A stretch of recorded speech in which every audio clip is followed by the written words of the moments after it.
그래서 서양의 그런 예술 세계에서는 이렇게 다양한 방법으로 미술과 음악이 통합이 되어 있었습니다. 우리나라에서도 보면요, 되게 이제 우선 강세왕과 김홍도인데요. 제가 이제 같이 다룬 이유는 강세왕이 김홍도 스승이죠, 그죠? 스승으로서 이제 김홍도를 키워주기도 하고 나중에 발달해 나가는데 지대한 영향을 미쳤던 그런 사람이죠. 그래서 강세왕이 스승인데요. 거기에 이제 현정 송집도라는 옛날 그 선비들이 이렇게 모여 놀고 이러면은 그걸 꼭 그림으로 남겼던 것 같아요. 그래서 11명이 등장을 하는데 8편의 시가 가운데 검거가 있습니다. 악기가 반드시 등장을 합니다. 근데 이제 이 그림에서는 실제로 연주를 하지 않는 이런 장면들도 많이 있어요. 아마 초복날, 복날 모여가지고 저는 이제 그런 같이 놀았던 이런 장면입니다. 근데 이제 연주를 하는 그림도 있고 연주를 하지 않는, 연주를 하지 않더라도 상당히 중요한 의미를 가지고 있습니다.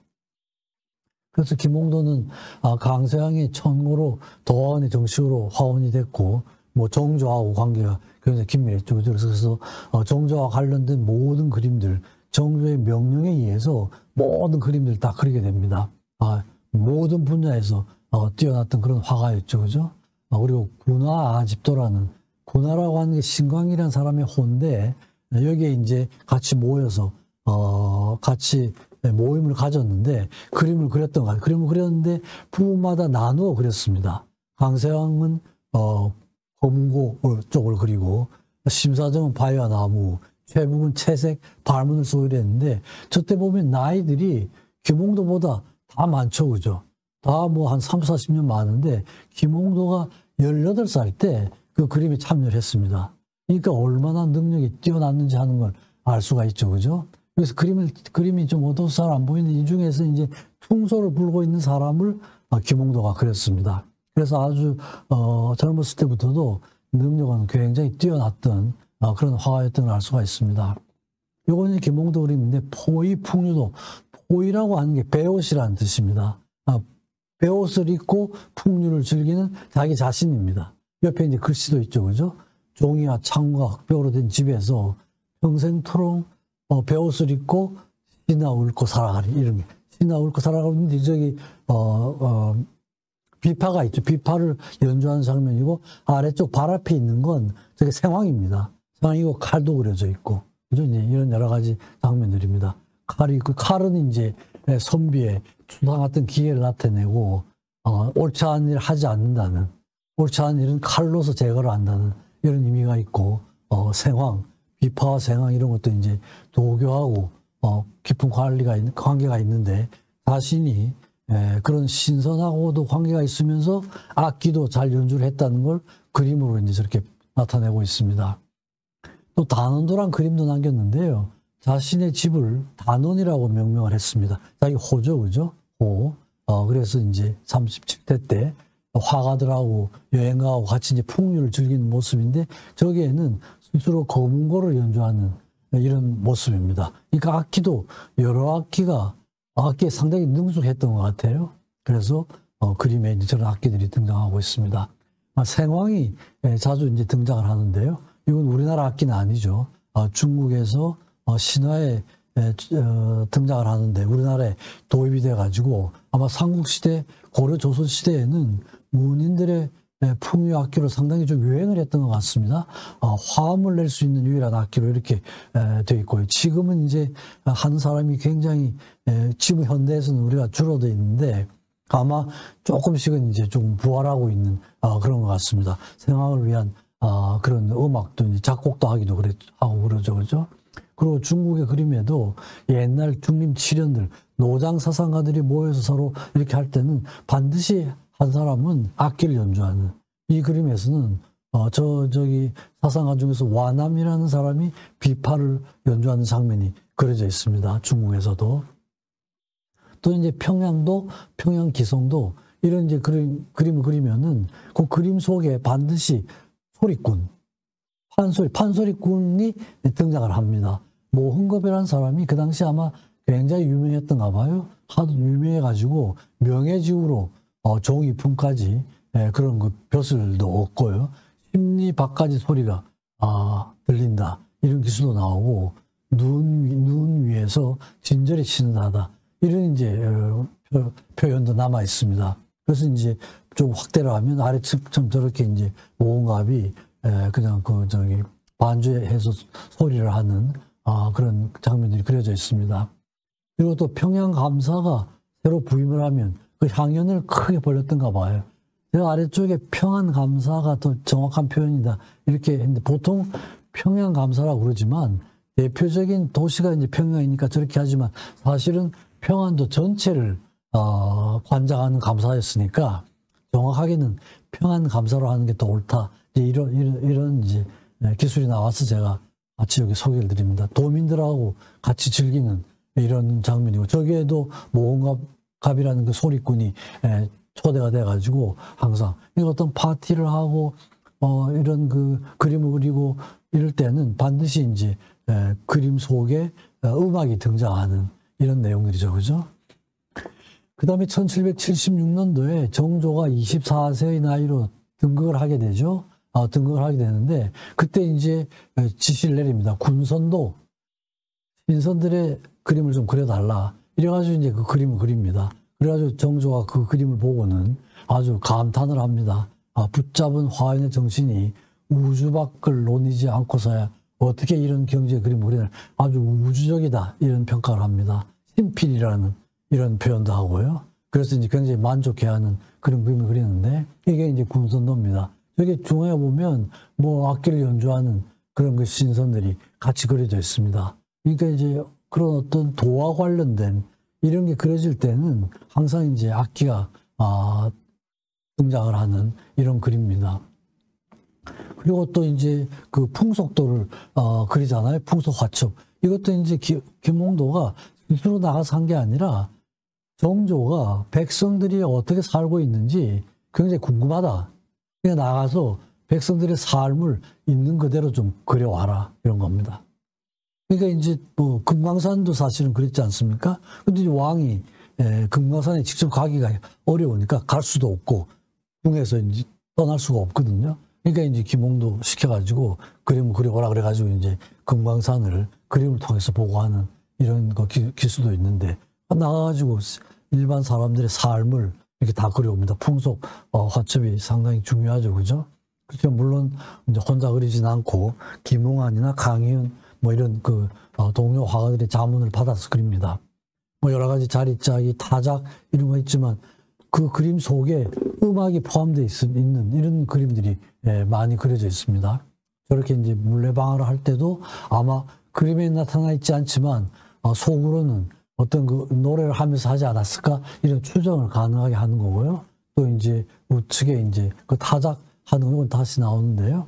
무동이 춤을 추면서 하는 이런 거에서는 음악이 이제 같이 반주가 이렇게 포함이 되어 있죠, 그죠? 그래서 이제 서민들이 놀이를 할 때도 음악과 같이 하는 놀이, 벼타작이죠. 살아가는데 표정들이 상당히 신나가지고 하는 겁니다. 또 그 마름이라고 감독하는 그런 사람은 왜 거만한 모습으로, 그죠? 감독하는 저런 모습하고, 그렇지만 타작을 하는 사람들은 이제 타작을 하게 되고 곡식을 거둬들이게 되니까 신이 나서 그 그림에는 악기는 없지만 아마 틀림없이 저 농부들이 노래를 부르면서 농부가 같은 걸 부르면서 했을 것이다, 이런 추정을 할 수가 있는 거죠, 그죠? 그래서 풍속도를 그릴 때도 실제로 악기가 등장하기도 하고 악기가 나타나지는 않지만 노래를 부르고 있을 거라는 추정을 할 수 있는, 음악이 같이 포함되어 있는, 악기는 그려져 있지 않지만 이런 그림들을 많이 남겼던 것 같습니다. 청량 취소도인데요. 취소가 이제 퉁소죠, 그죠? 퉁소를 불고 있는 그런 그림을 그렸던 것 같아요. 그래서 그 그림을 보고 옆에 있는 사람들이 뭐 그 당시에 이제 연풍의 현감으로 내려가거든요, 단원이. 그러니까 그 어진을 그리고 나면 거기에 대한 그 상으로 지방의 관리를 내려보내기도 합니다. 그래서 단원이 정조의 어진을 그리고 나서 거기에 대한 상으로 영풍 지역의 현감으로 내려가죠. 저 당시에 이제 중인으로는 현감이면은 가장 높은 벼슬이었습니다. 거기 가면 그 주변에 있는 군수들하고 현감들하고 이제 같이 모여서 풍류를 즐기는 이런 이제 시간을 가졌던 것 같아요. 거기에 이제 자기가 퉁소를 부는 그림을 그리고 이랬는데 그때 이제 같이 참여했던 사람이 찰방이 그 단원을 표현합니다. 김홍도를. 퉁소 소리는 여전히 별과 달처럼 맑고 푸르게 빛나고 있을 듯하다. 이렇게 하고요. 또 멀리서 예를 들으면은 신선이 학을 타고 생황을 불러 내려올 듯하다. 이런 겁니다. 그러니까 이제 그림을 그렸는데 그 그림 속에서 음악 소리를 듣는 거예요. 그죠? 참 표현이 멋있잖아요. 그죠? 그림으로 그렸지만 퉁소 소리를 듣는 것 같다. 아마 굉장히 잘 불었던가 봐요. 실제로. 그죠? 그러니까 이제 그 그림 속에서 음악을 듣는 거예요. 그죠? 아주 직접적으로 표현된 멋있는 표현이라고 할 수가 있습니다. 그죠? 그리고 이제 부채를 만들 때도 중리 탕금도 이런 거 만드는데 여기에도 왕유의 시가 적혀 있고 홀로 대나무 숲속에 앉아 금을 타고 가야금 뭐 이런 거죠. 현악기를 타고 휘파람을 부니 이런 내용이 적혀져 있습니다. 그림을 그리면서 거기 이제 악기가 그려져 있는 이런 내용들입니다. 오나치생도 저기는 이제 또 달 밑에서 취생도 그죠? 생황이죠. 생황을 불고 있는 이런 장면입니다. 거기에서 이제 달빛이 비춰드는 방 안에 생황 소리는 용의 울음보다 더 처절하다. 이런 거기 남아 있습니다. 생황을 불 때도 아마 기가 막히게 불었던 것 같아요. 그죠?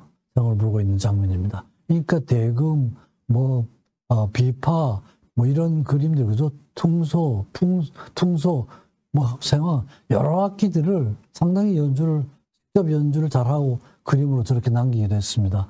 신선 취생도 이것도 이제 불고 있는 거, 취소도 퉁소를 불고 있는 이런 그림들을 남기고, 문상 신선을 그리면서도 항상 악기가 같이 등장하는 이런 그림들을 많이 남겼습니다. 그래서 서양에서는 레오나르도 다빈치가 아마 음악과 미술을 통합을 한 그런 대표적인 화가였다면은 우리나라에서는 김홍도가 아마 대표적인 화가 아니었을까. 이제 이런 생각이 들어서 제가 여러 사람들이 등장을 하지만 제목을 레오나르도 다빈치와 김홍도라고 이렇게 이름을 지었습니다. 그래서 이제 이런 그림을 남긴 사람들은 김홍도뿐 아니라 다른 화가들도 있죠. 이경윤이란 화가가 월화 탕금도, 이건 좀 그림이 특이하죠. 달 밑에서 검고를 연주한다 이러는데 저 검고를 보면 현이 없어요. 줄이 없어요. 이 굉장히 이제 동양적인 사고방식인데요.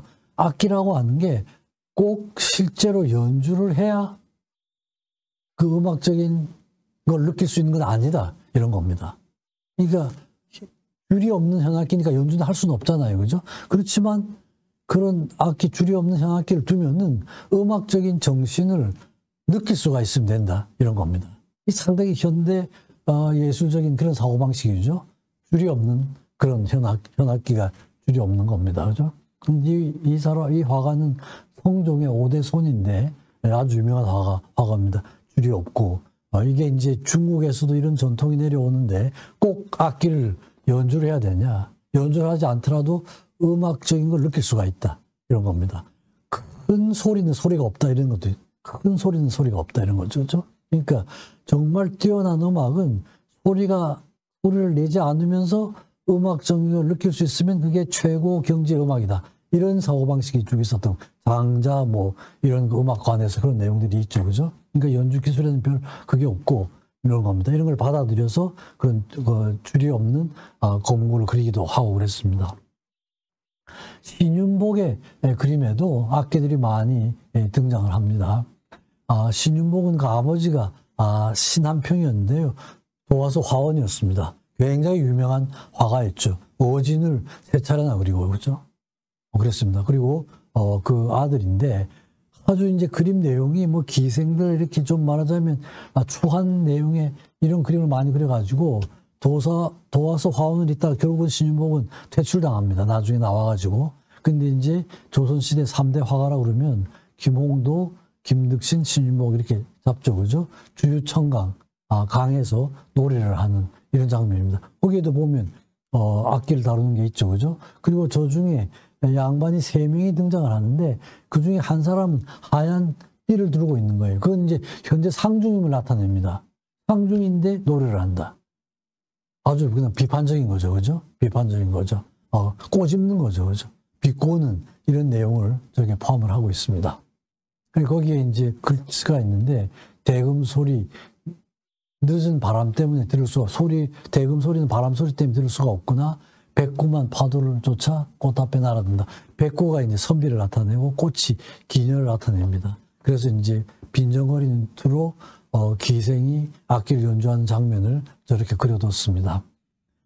그리고 또 회원 전신첩이라는 게 있는데, 상춘야흥, 봄에 야외에서 노래하는, 여기에 이제 악사 총각도 나오고 기녀도 나옵니다. 대금을 연주하는 거, 기녀는 생황, 여기도 생황이 등장을 하죠. 하는 이런 장면들입니다. 놀이를 할 때는 항상 이런 음악적인 게 포함이 되고, 그걸 이제 이런 그림으로 남겼습니다.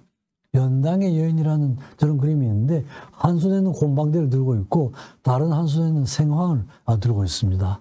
그래서 이런 기생을 그릴 때도 항상 악기가 등장을 하고 담배와 악기가 등장하는 이런 그림을 또 남기고 있습니다.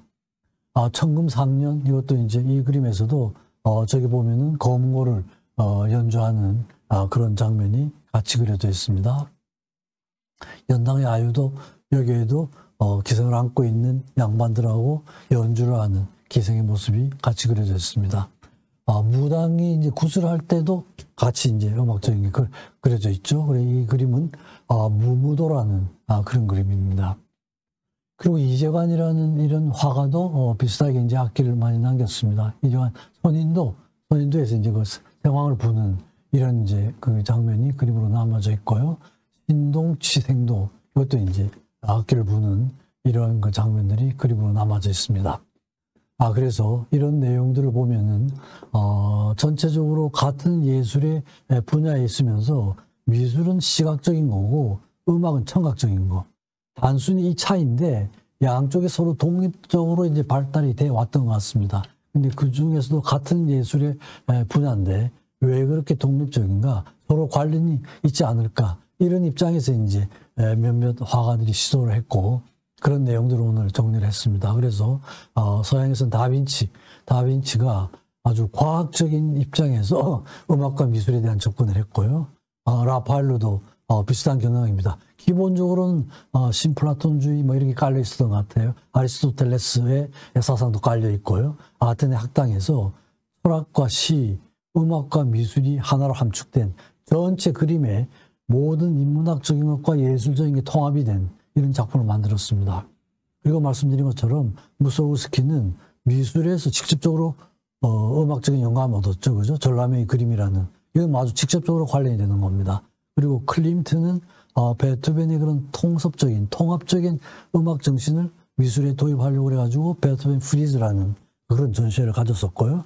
또 우리나라에서는 김홍도가 스스로 뛰어난 음악인이기도 했고, 그림을 그리면서도 음악과 그림하고의 통합을 시도를 한 그런 대표적인 화가라고 할 수가 있겠습니다. 그 외에 이경륜, 신윤복, 이재관 그런 그림에서도 음악이 중요한 주제가 되어 있습니다. 그래서 이런 내용들을 보면은 그 방법은 꼭 일치가 되지는 않습니다만 여러 가지 방법으로 음악과 미술이 서로 관계를 깊으면서 새로운 예술, 음악은 미술로 의해서 더 풍부해지기도 하고 미술은 음악하고의 관계를 맺음으로써 더 깊어지면서 새로운 예술 분야를 창조하고 있다. 이래서 양쪽하고의 관계를 여러 가지 각도에서 한번 살펴봤습니다. 상당히 좀 재미있는 주제가 아닌가 싶어서 한번 정리를 해봤습니다. 네, 마치겠습니다. 경청해 주셔서 감사합니다.